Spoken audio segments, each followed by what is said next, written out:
Assalamualaikum warahmatullahi wabarakatuh. Senang sekali dapat berjumpa lagi. Semoga selalu sehat dan tetap semangat untuk belajar. Nah, kita akan belajar ilmu pengetahuan alam sekolah dasar tentang ciri khusus tumbuhan. Jadi tidak hanya hewan, tumbuhan juga memiliki ciri khusus sesuai dengan lingkungan tempat hidupnya.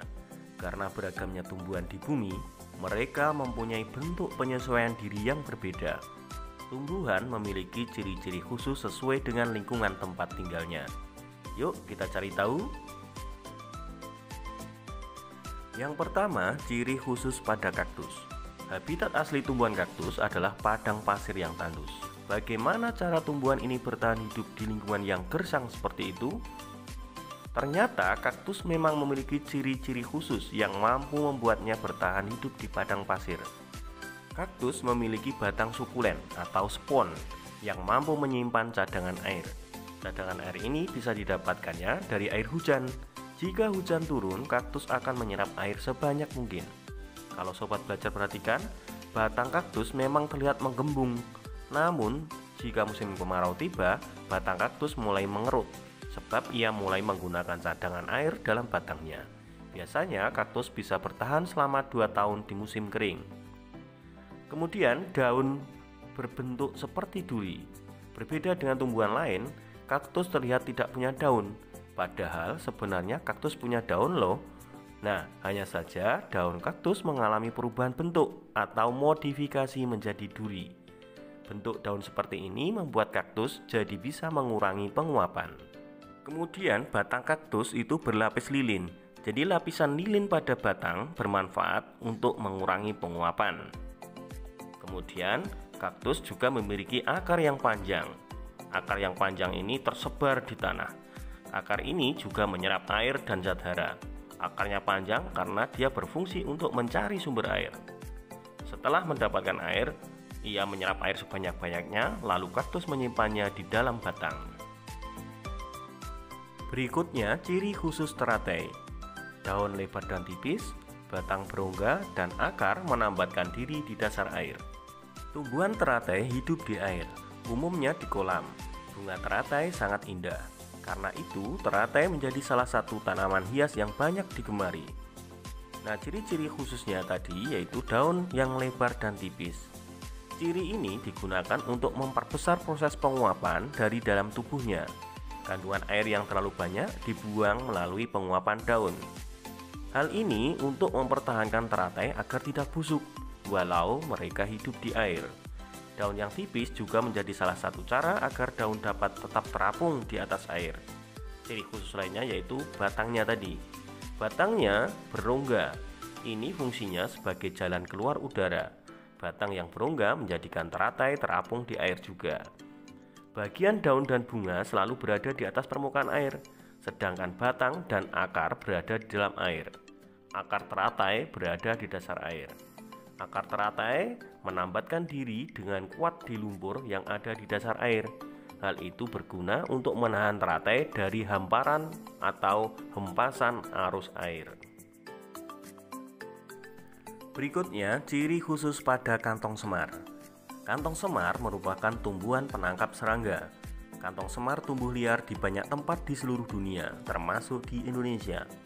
Kantong semar berbeda dengan tumbuhan pada umumnya, sebab tumbuhan ini memangsa serangga. Nah, bagaimana cara tumbuhan ini bisa memangsa serangga? Di bagian kantong atau corongnya pada bagian dindingnya menghasilkan cairan manis berbau madu. Nah, inilah yang menarik serangga untuk mendekatinya. Setelah serangga mendekat dan hinggap, serangga akan tergelincir jatuh ke dalam bagian kantong atau corongnya. Sebab kantong ini licin karena berlapis lilin. Serangga yang tidak bisa menapak itu akhirnya tenggelam dalam cairan. Nah, cairan ini kemudian mencerna serangga dan membuat cairan tadi jadi kaya akan zat makanan. Zat makanan ini lalu diserap oleh dinding bagian dalam dan dibawa ke seluruh bagian tumbuhan kantong semar.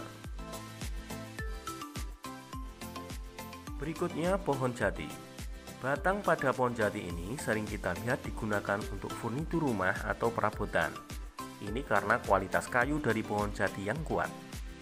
Pohon jati juga memiliki beberapa ciri khusus tumbuhan, di antaranya Pohon jati menggugurkan daunnya saat musim kemarau. Hal ini berguna untuk mengurangi proses penguapan, sehingga dapat menjaga kadar air pada pohon tersebut saat musim kering atau kemarau. Pohon jati juga mempunyai batang yang kuat, di mana batang ini sering dimanfaatkan untuk berbagai macam furnitur rumah atau kantor. Batangnya yang kuat juga membuat furnitur menjadi tahan lama. Berikutnya, putri malu. Putri malu adalah tumbuhan perdu yang pendek.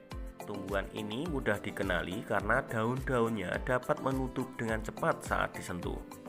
Tumbuhan ini memiliki dahan yang halus, bercabang, dan berduri tajam. Namun letak durinya jarang. Duri-durinya itu berfungsi untuk melindungi diri dari serangan musuh. Jika tanaman putri malu dipotong, umbinya dapat bersemi. Bahkan bila batangnya yang dipotong pun mampu menumbuhkan akar baru dan bisa tumbuh sebagai tanaman baru. Berikutnya, pohon bakau. Tumbuhan ini banyak kita temui di bibir pantai. Biasanya pohon bakau ditanam untuk mencegah abrasi pantai. Pohon ini juga memiliki ciri-ciri khusus, yaitu tumbuhan bakau memiliki akar tunjang yang bercabang dan tertanam di dalam tanah. Ini berfungsi agar tumbuhan tidak terbawa oleh arus ombak. Memiliki daun yang pori-porinya dapat ditutup, sehingga membuat tanaman bakau dapat mengurangi penguapan yang cepat. Kemudian memiliki tunas yang mengapung, untuk membantu tumbuhan bakau melakukan penyebaran di atas air. Berikutnya, bunga Rafflesia atau Rafflesia arnoldii. Bunga Rafflesia adalah salah satu contoh keanekaragaman tumbuhan di Indonesia. Bunga ini hidup di beberapa daerah di Indonesia, tetapi habitat terbanyaknya dapat ditemukan di hutan Sumatera. Bunga Rafflesia merupakan bunga terbesar di dunia. Ukurannya bervariasi dengan garis tengah bunga antara 30 hingga mencapai 150 cm. Bunga Rafflesia berkembang biak dengan penyerbukan. Namun, tumbuhan ini tidak dapat melakukan penyerbukan sendiri. Agar penyerbukannya bisa terjadi, bunga Rafflesia memerlukan bantuan serangga. Agar menarik serangga untuk hinggap dan membantu penyerbukan, bunga Rafflesia mengeluarkan bau yang tak sedap atau seperti bangkai. Bau khas ini akan mengundang serangga untuk datang. Bunga Rafflesia tidak memiliki batang dan daun, sehingga tidak mampu melakukan fotosintesis. Tanaman ini hidup sebagai parasit, mengambil nutrisi dari akar inang yang ditumpanginya.